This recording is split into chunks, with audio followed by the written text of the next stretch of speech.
travers les lectures qui nous sont données par la liturgie,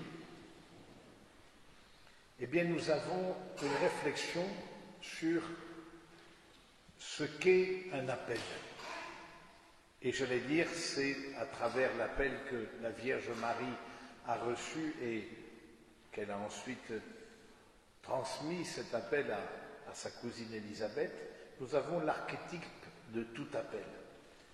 Premièrement, tout appel vient de Dieu, ce n'est pas le fruit de notre imagination, ce n'est pas simplement quelque chose que l'on invente, c'est le Seigneur qui est à l'initiative. Mais tout appel requiert, pour pouvoir être entendu, d'habiter sa maison intérieure. Et vous avez vous-même vu le parallèle entre la manière dont le récit rapporte la visitation et la manière dont l'Écriture rappelle l'Annonciation. Dans l'Annonciation, c'est l'ange qui entre dans la maison de Marie. Dans la visitation, c'est Marie qui entre dans la maison d'Élisabeth. Et au-delà du fait de passer le pas matériel d'une maison et le seuil d'une maison, c'est aussi au plan spirituel qu'il faut comprendre les choses. Marie habitait chez elle, Élisabeth était chez elle. Elle était chez elle spirituellement, intérieurement, connectée à elle-même.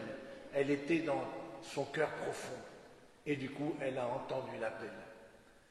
Mais cet appel qui a été donné à Marie, il n'a pas une fin en lui-même. Aucun appel que Dieu donne n'est pour la personne uniquement pour son épanouissement personnel.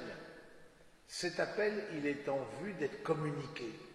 Et donc, avec cette forme d'appel, on a aussi la forme de toute évangélisation, de toute la mission de l'Église. Ce que nous recevons du Seigneur, c'est en vue de le donner à d'autres. Et on le voit avec le récit de la visitation, c'est d'abord cet empressement. Marie qui, voilà, elle a reçu quelque chose de Dieu, elle a reçu un signe dans le récit de l'Annonciation, le signe que sa cousine, sa vieille cousine était enceinte, et voilà, elle se met en route avec empressement et elle va à travers la région montagneuse, etc. Quelque part, elle rentre aussi dans une logique de don d'elle-même. Elle a reçu un don et elle se donne elle-même. Et ce don qu'elle reçoit, c'est pour réveiller dans le cœur de sa cousine Élisabeth la présence de Dieu. L'enfant a tressailli d'allégresse dans mon sein. Et ce verbe tressaillir, c'est le même verbe que dans la Bible on utilise quand on parle de David qui danse devant l'arche. C'est ce même verbe. De même que comme l'enfant a dansé d'une certaine manière devant Marie, cette arche, la nouvelle arche, c'est un des noms qui est donné à la Vierge Marie, de même aussi David, dans les temps anciens, avait dansé devant l'arche. La présence de Dieu, le fait d'être en présence de Dieu, réveille dans l'autre la présence de Dieu. Et c'est ça l'évangélisation. L'évangélisation, c'est pas tant vouloir convaincre à toute force ou endoctriner ou augmenter le nombre de statistiques de catholiques. L'évangélisation, c'est réveiller dans l'autre la présence de Dieu, lui faire prendre conscience qu'il porte en lui-même plus grand que lui-même. Et Élisabeth, c'est déjà évidemment, elle avait vu dans cette maternité un don de Dieu, elle qui était la stérile, elle qui était la honte. En ce temps-là, on voyait bien comment c'était lié les deux choses. Eh bien, elle a reçu cet appel comme une grâce. Et c'est la première béatitude de l'Évangile. Bienheureuse celle qui a cru. Parce que lorsqu'on est dans cette dimension d'intériorité, de découvrir la présence de Dieu, eh bien on renvoie aussi à l'autre une bénédiction, une béatitude. On est comme dans une respiration, dans un don mutuel. Bienheureuse celle qui a cru dans la présence de Dieu et dans sa parole. Alors pour nous, dans cette veille de Noël, je trouve que c'est un bon cheminement spirituel qui nous a indiqué, alors que évidemment beaucoup s'activent, et c'est légitime, pour préparer la fête, pour accueillir de la famille, ou soit pour entamer un voyage, etc., pour préparer les cadeaux, c'est très bien. comme il est important que nous puissions prendre d'ici demain soir ou d'ici mardi 25, ben voilà, un temps d'intériorité, un temps où notre vie contemplative va être au cœur, un temps comme se sortir de ce tumulte qui nous emmène loin du Seigneur. Il y a beaucoup de forces centrifuges autour de la fête de Noël. Et c'est dommage parce que c'est une fête qui est intérieure. L'ange entra, Marie entra.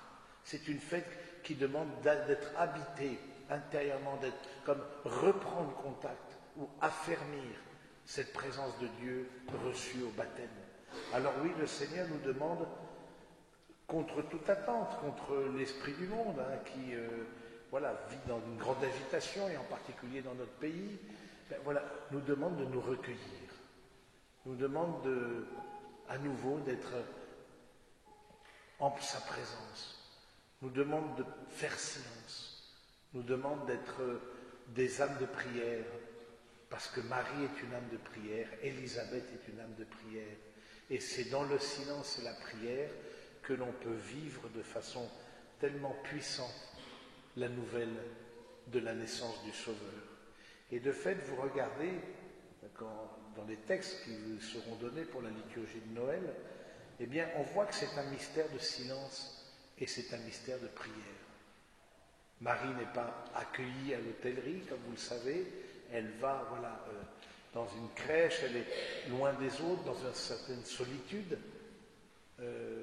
dans un certain silence, et c'est simplement Dieu lui-même qui rompt ce silence avec les anges, avec ses manifestations auprès des bergers. Mais le moment même de l'accouchement, le moment même de la nativité, c'est un mystère contemplatif. C'est un mystère qui nous emmène au plus profond du cœur de Dieu et du cœur de l'homme. Alors on va demander au Seigneur qu'il nous donne cette grâce, parce que c'est vraiment une grâce, que nous puissions, d'ici demain ou après-demain, vraiment prendre un temps seul avec le Seigneur, de cœur à cœur avec lui, un temps d'action de grâce, de louange. Tu es bénie entre toutes les femmes, parce que quand on est en présence de Dieu, comme Élisabeth est en présence de Dieu dans le sein de Marie, eh bien quand on est en présence de Dieu, on se décentre de soi-même. Et quelle est l'expression de ce décentrement, si ce n'est la louange et l'action de grâce? C'est le père Daniel Ange, charismatique s'il en est, qui, avec des expressions toujours fleuries, parlait de cette rencontre d'Élisabeth et de Marie comme le premier voyage missionnaire de Jésus. Jésus présent en Marie réveille dans le cœur de sa cousine l'action de grâce et la louange. Puissions-nous aussi en faire autant. Puissions-nous, non pas par nos forces, mais par notre vie intérieure, puissions-nous justement, par le contact avec l'autre, par la douceur de notre comportement, de nos paroles, puissions-nous réveiller dans le cœur de l'autre cette attente et lui dire combien c'est le Seigneur qui aussi l'attend à l'intérieur même de ce mystère de la nativité. Alors on va demander ça les uns pour les autres, on va demander ça comme grâce durant cette Eucharistie, pour que nous puissions être prêts, nous puissions vivre avec profondeur, avec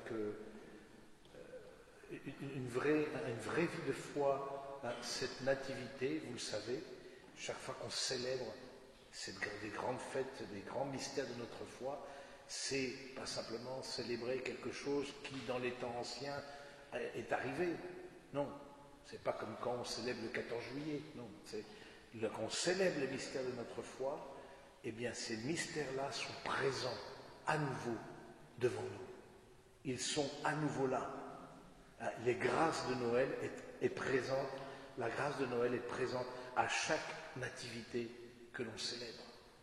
Alors demandons des grâces aussi.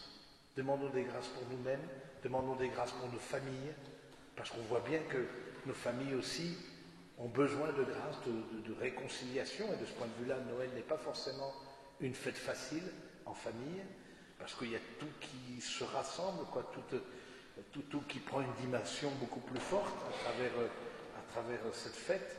Mais demandons en particulier cette grâce d'une vie contemplative, d'une vie de cœur à cœur avec Dieu, à l'exemple de la Vierge Marie.